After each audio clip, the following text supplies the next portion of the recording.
Section 4. Good morning, everyone. Now, whether you're going to university to study business or some other subject, many of you will eventually end up working for a company of some kind. Now, when you first start working somewhere, you will realize that the organization you've joined has certain characteristics, and we often refer to these social characteristics as the culture of the organization. This includes its unwritten ideas, beliefs, values, and things like that. One well-known writer has classified company cultures by identifying 4 major types. The first type is called the power culture, and it's usually found in small organizations. It's the type of culture that needs a central source of power to be effective. And because control is in the hands of just 1 or 2 people, there aren't many rules or procedures. Another characteristic is that communication usually takes the form of conversations rather than, say, formal meetings or written memos. Now, one of the benefits of this culture is that the organization has the ability to act quickly, so it responds well to threat or danger on the one hand and opportunity on the other. But on the negative side, this type of organization doesn't always act effectively because it depends too much on 1 or 2 people at the top. And when these people make poor decisions, there's no one else who can influence them. And the kind of person who does well in this type of business culture is one who is happy to take risks and for whom job security is a low priority.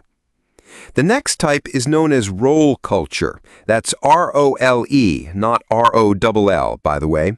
And this type is usually found in large companies, which have lots of different levels in them. These organizations usually have separate departments that specialize in things like finance, or sales, or maintenance, or whatever. Each one is coordinated at the top by a small group of senior managers, and typically everyone's job is controlled by sets of rules and procedures. For example, there are specific job descriptions, rules for discipline, and so on. What are the benefits of this kind of culture?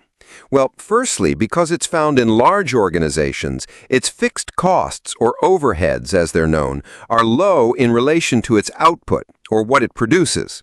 In other words, it can achieve economies of scale. And secondly, it is particularly successful in business markets where technical expertise is important. On the other hand, this culture is often very slow to recognize the need for change, and even slower to react. What kind of person does this type of culture suit? Well, it suits employees who value security and who don't particularly want to have responsibility. Moving on now to task cultures. This type is found in organizations that are project-oriented. You usually find it where the market for the company's product is extremely competitive, or where the products themselves have a short lifespan. Usually, top management delegates the projects, the people, and other resources. And once these have been allocated, little day-to-day control is exercised from the top, because this would seem like breaking the rules. Now, one of the major benefits of this culture is that it's flexible, but it does have some major disadvantages too. For instance, it can't produce economies of scale or great depth of expertise. People who like working in groups or teams prefer this type of culture. And finally, the 4th category is called the person culture.